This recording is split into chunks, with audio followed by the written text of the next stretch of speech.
સુરતના સહારા દરવાજા વિસ્તારમાં પોલીસ જવાનનો એક વિડીયો વાયરલ થઈ રહ્યો છે, જેમાં નશામાં ધૂત પોલીસ જવાન દ્વારા કારમાં સવાર થઈને હાથ લારી લઈને જતા યુવકને અડફેટે લીધો હતો. આ દરમિયાન લોકોનું ટોળું એકઠું થઈ ગયું હતું.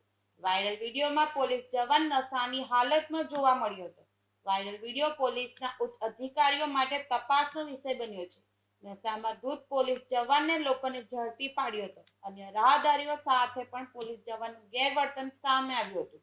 દારૂના નશામાં ધૂત પોલીસ જવાને હાથ લારીને ઉડાવી હતી. ફોર વ્હીલ કારમાં સવાર પોલીસ જવાને હાથ લારીને ઉછાળતા ફેરિયાને સામાન્ય ઈજા પહોંચી હતી. ત્યારબાદ પોલીસના હવાલે કર્યું અને આગળની કાર્યવાહી હાથ ધરી છે.